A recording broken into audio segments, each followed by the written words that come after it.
Welcome to Pitchapalooza! Woo! Welcome to New York, New York. So nice they named it twice. So, I'm gonna go through this quickly because we want to get as many of you pictures up here as we possibly can. Okay, here's how it works. We're going to pick a name first. That'll be our first pitcher. The pitcher comes up here and pitches in front of everybody. When you're done pitching, stay up there because we are going to critique your pitch in a kind and gentle way. No one's going to ask you if you got your hair cut in a Cuisinart, I promise you. Kind and gentle. Our objective here is to make everybody's pitch better and ultimately, as the book doctors, to help everyone here get successfully published. Okay, you get 1 minute to pitch. Let me repeat that. 1 minute. You will be cut off mid-syllable. Many people ask us, they say, why do I only get a minute to pitch my beautiful opus? Well, in this attention deficit span culture we created, you better be able to tell a story in a minute. We've been all over this country, from coast to coast. We've heard amazing stories told in a minute. In fact, someone recently made my wife cry in 11 seconds. That's true. I've been married to her for 20 years. I've never been able to do that. When we're done, we will announce a winner. That winner gets introduced to an agent or publisher who's right for their work. Already dozens and dozens and dozens of people who participated, not just won, but participated in Pitchapalooza, have gone from talented amateurs to professionally published authors. And it's our mission to help you guys succeed in that today. Okay, I would like to introduce our lovely and talented panelist. Cheryl Willis Hudson, who is the co-founder and editorial director, is that correct, of Just Us Books, an amazing independent publisher. Cheryl, you want to say a couple words about yourself? I am one half of Just Us, the other half is Wade Hudson. We've been around for 30 years publishing amazing African-American interest children's books. And I've been involved in publishing as an art director and editorial director for 40 plus years. Yeah. And just a shout out in general to independent publishers. Many people in this room probably have the idea that the best publisher for you is a big 5 publisher and an agent. And if you go onto YouTube, you'll see many videos that David and I have done about why that probably isn't the case. So please check out all the great independent publishers, many of whom are exhibiting here. Let me introduce my partner in crime. She's been a literary agent for over 25 years. She's also the author of 10 books, almost 11. She has a book that literally just got turned in this week, so that's very exciting. She's also an entrepreneur. She started a company called Little Mismatched. They began by selling socks that don't match in packs of 3s. That company grew up to the point where they have stores all the way from Disneyland to 5th Avenue in New York City. But perhaps most importantly, she is the mother of my child, Ariel Eckstad. Thank you. And my partner in crime is the author of 16 books and counting. His first book was a national bestseller, and one of his last books was on the cover of the Sunday New York Times Book Review.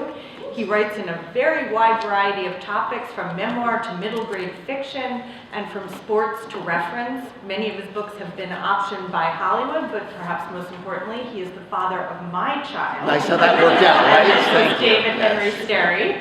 And we are very quickly going to do the pitch for our book, so because lots of people come in, they're not quite sure what a pitch is. So, are you ready? I am. All right. The Essential Guide to Getting Your Book Published is a step-by-step, blow-by-blow explanation of how to take an idea you're passionate about, make a book out of it, get it published, and deliver it into the hands, heads, and hearts of readers all over the world. Thank you, New York! That's 19 seconds, ladies and gentlemen. But it did take us 6 months to develop. to write, memorize, and choreograph. We did bring a choreographer in. And I think we are ready. Are we ready? We're ready. Okay. We're ready.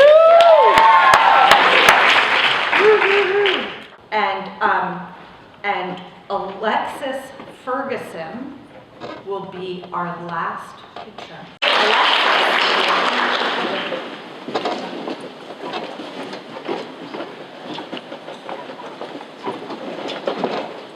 Thank you for having me.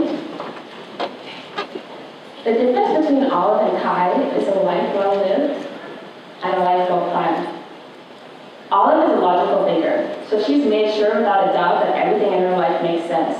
She gets the highest grades to go to the best college, to get the best job, to live the best life. Kai, on the other hand, is led wherever the wind takes him. And as the star of the track team, he often runs with it. He does what he wants, when he wants, and his emotions can often get the best of him. They're complete opposites, but when Olive has no choice but to be confined to tutoring Kai for the entire semester, they both realize how much they truly are missing in their lives.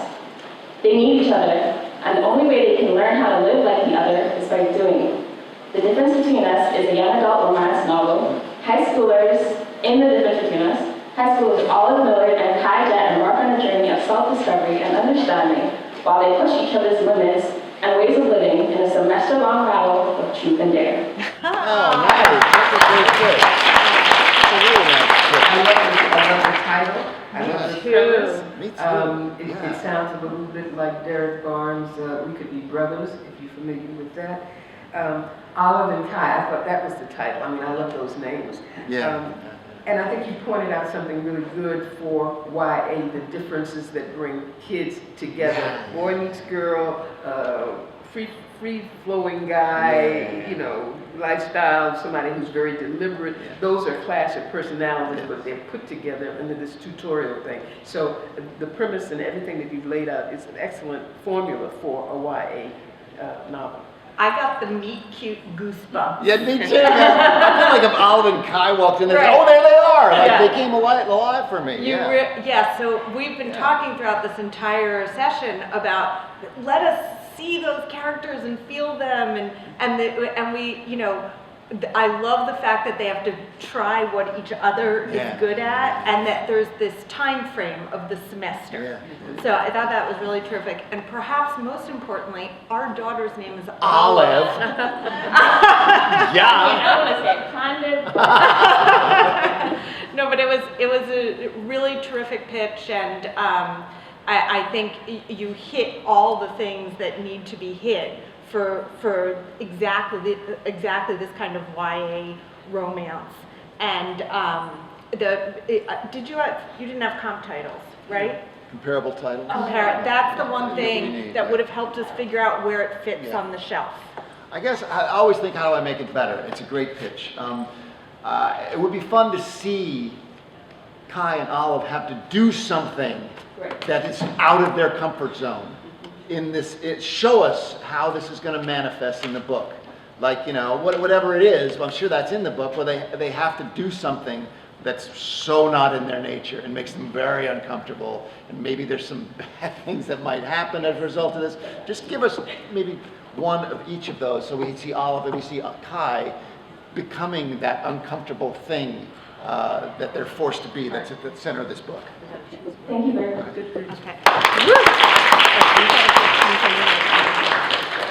Ladies and gentlemen, let's have a huge round of applause for everybody. Man. Here we go. We have a winner. We have a winner. Our winner today. Wait. Oh, okay. You want to say something first? No, I want to say it together like you Oh, okay, let's do it. You ready? Make sure I get the name and Because pronunciation. I've bad handwriting. Oh, wait a minute. This is building the suspense, Oh my God. isn't it? Oh my God, you're killing me here. Wait a minute.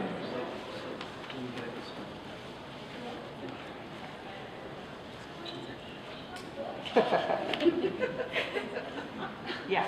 Okay. 1, 2, 3. The winner is Alexis Ferguson. Oh, yes. Stand up. There she is. Stand up. Last but not least. Last but not least, totally. That was a truly did it. Wow, that's so And, exciting. Come up, take a on bow. up. And congratulations to everyone else. We'll be heading Yeah, we're going to up right now. We'll see you guys up there. booth. Thank you. Hi, my name is Alexis Ferguson. I'm currently a senior in college, and it is crazy. I did not believe that I would win. My book is The Difference Between Us, and it's about Olive Millard and Kai Jet, two high schoolers who live completely opposite lives. One is an emotional thinker, one's a logical thinker, and they are confined to being with each other for the entire semester. How are they going to survive? Basically, they learn from each other that they actually really need each other in order to live happy lives. How long did it take you to prepare that pitch? Actually, I prepared it like kind of after midnight last night because I recently came into the city and it was like I just figured out about BookCon and I saw this and I was like, okay, if this is not a chance, then I don't know what is. So last night I was like, okay, I've been writing this book. How do I put a pitch together? And I kind of just wrote it, and I almost didn't give it this morning. So what were you feeling? Why did you decide to? I came here with the intent to pitch, but like I was late on the train. I was kind of a far walk here, and it's just like I felt like nothing was going like how I planned it this morning because I was like super pumped this morning, and I was just sitting there and I was saying it's too late. I can't sign up. There's nobody here to talk to.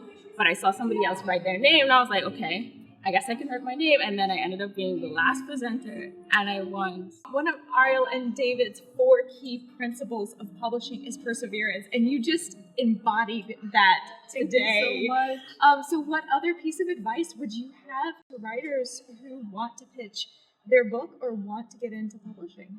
I would say, honestly, make sure that you love your own book, because once you love something, it's hard not to talk about it and talk about it in a way that makes other people love it. So this story is like really close to home for me. So that's how I would say, just fall in love with your writing and make others fall in love with it too.